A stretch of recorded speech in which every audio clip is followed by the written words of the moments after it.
Mãe do Marcelo e da Eveline, a Aurora, há 12 anos, decidiu adotar uma criança. Foi assim que conheceu a Márcia, de apenas 4 meses.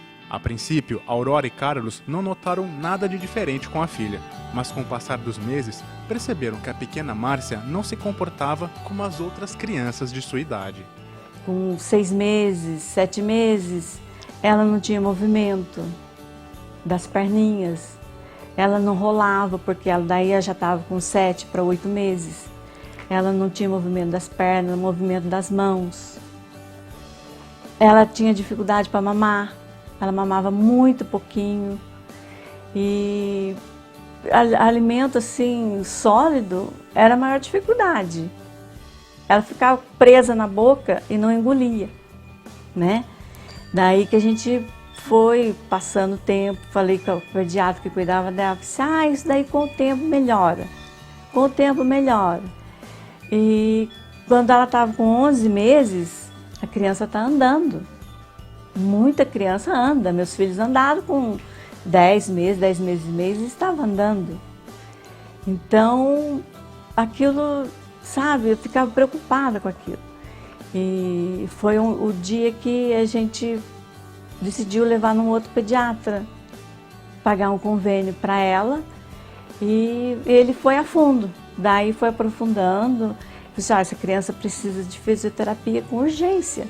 Daí da fisioterapia foi para a hidroterapia, e com 4 anos, como ela não conseguia falar,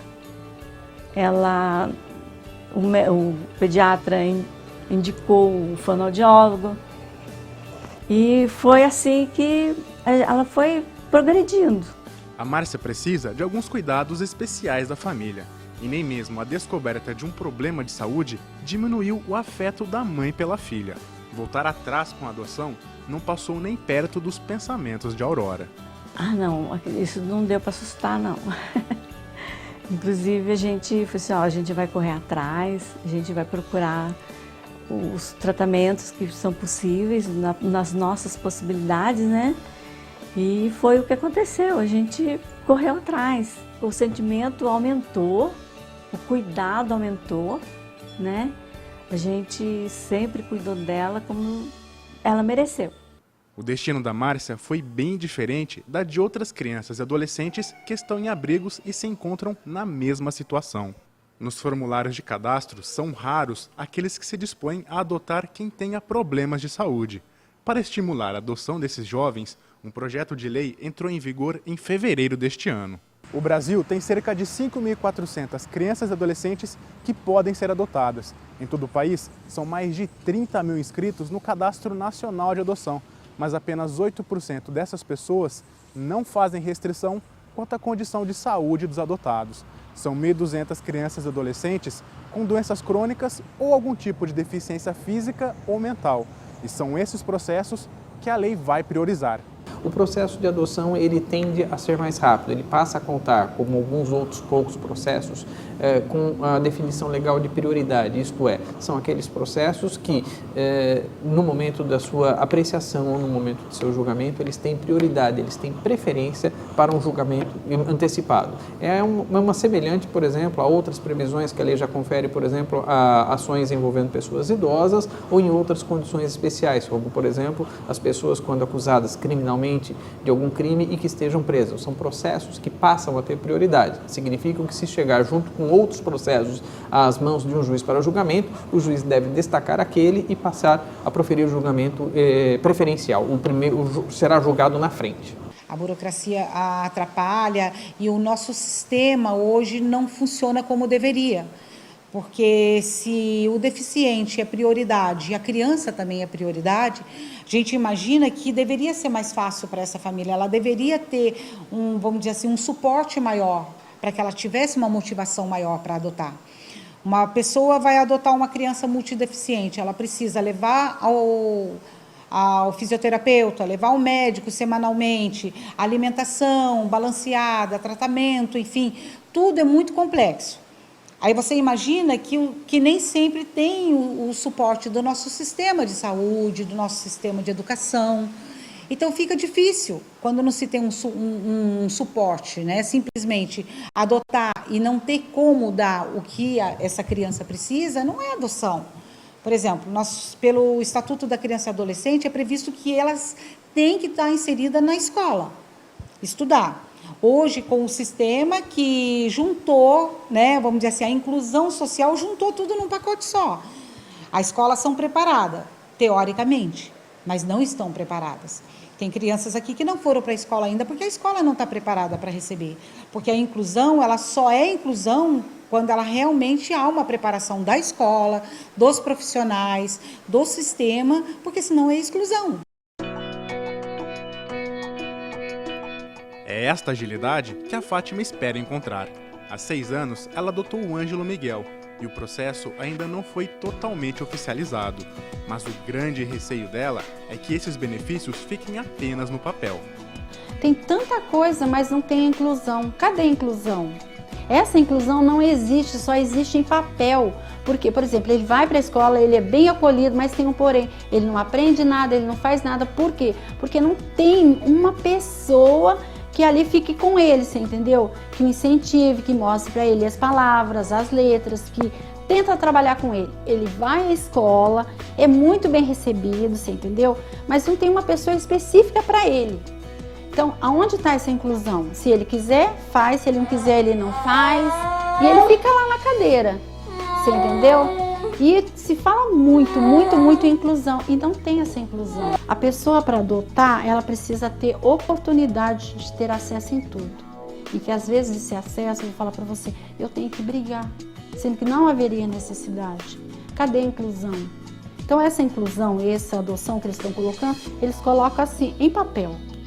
Eles não colocam no dia a dia, na realidade. Tudo que você tem que passar é um processo e é uma burocracia. Que eu falo que não é desnecessário. Não havia necessidade de tudo isso. Eu espero que esse projeto da adoção incentive não só as crianças com deficiência, mas outras crianças, porque nós estamos aqui por um certo período, um certo tempo. E se nós dermos bastante amor, né, nós vamos também conseguir bastante amor. A Fátima reconhece que adotar uma criança que exige cuidados especiais requer mais atenção e dedicação. Segundo ela, a maior dificuldade enfrentada não se refere às necessidades do Ângelo, mas sim ao preconceito e à falta de estrutura da sociedade no trato com os deficientes. O que eu acho assim, ele não dá tanto trabalho com as dificuldades que ele tem, as limitações que ele tem, quanto às dificuldades que eu encontro aí fora. Eu tive dificuldade para conseguir escola. Tive que entrar na justiça, tive que brigar na justiça por isso. E agora que ele está no 2º ano, ele foi discriminado na escola, você entendeu? Ele ia para a escola, as pessoas ligavam, vem buscar ele porque você manda ele para cá para se ver livre de um fardo. Eu cheguei a ouvir isso. Então, a discriminação maior está na sociedade. Muitas pessoas têm que aprender a lidar com isso. Eu tenho que aprender, porque às vezes eu fico irritada quando eu chego, vejo uma criança no chão, normal, fazendo birra. Ai, que belezinha! E quando ele dá um grito, às vezes, de alegria, porque ele fica feliz, como que você faz quando você fica feliz? Ele dá um grito e as pessoas já olham tudo assim, sabe? E às vezes, muitas das vezes, eu já passei por preconceito de mãe, que vem uma criança até ele, brincar com ele, a mãe tira logo, como se ele tivesse uma doença contagiosa. E não é assim, você entendeu? Aí eu sofro. A Silvia conhece de perto esse despreparo por parte de algumas pessoas. Presidente de uma associação que administra um lar para crianças e adolescentes com múltiplas deficiências, já acompanhou diversas histórias tristes, como violência familiar e maus tratos, e tenta oferecer no lar o carinho que faltou para essas crianças em suas casas. É ser o segundo lar dessas crianças. Por algum motivo elas vieram parar em nossa instituição, né? Por alguma necessidade, a justiça encaminhou elas para cá. E a nossa função aqui é dar qualidade de vida. Dentro da limitação, da deficiência, da necessidade deles, nós vamos dar uma qualidade de vida para essas crianças. Né? Então, toda a alimentação balanceada, todo o tratamento, toda a necessidade dessas crianças é suprida aqui dentro. Né? Essa é a nossa função. E ela sabe bem como é difícil encontrar um lar para essas crianças. Desde 92, que quando a casa foi fundada, Nós só tivemos um caso de adoção no Lar Salete. As demais crianças ficam conosco, moram aqui, são cuidadas. Nós temos toda uma equipe de suporte e elas ficam aqui conosco. Esse caso foi justamente o do Ângelo. A Fátima e o marido começaram a frequentar o lar para trazer doações de alimentos e roupas. E quando conheceram o sorridente menino, não tiveram dúvidas do que fazer. E foi assim, amor à primeira vista. Minha filha falou, como ele é lindo, e ele era tão pequenininho com 2 anos, que parecia ser um bebezinho. Porque ele pesava 8 quilos e ele era bem pequenininho. Mas estava lá e ela falou, olha como ele é lindo. E nos apresentou, e nessa época para nós assim foi amor assim à primeira vista, sabe? Não teve... Aí nós pedimos para estar ficando com ele aos finais de semana e foi ficando. Só que era muito duro para nós devolvê-lo na segunda-feira, tanto para ele como para nós. E tá conosco já vai fazer 7 anos esse ano, agora completa 7 anos. Você ama quem? Papai. É? Ai, que lindo! Olha só. Então ele veio para nós como foi dado por Deus.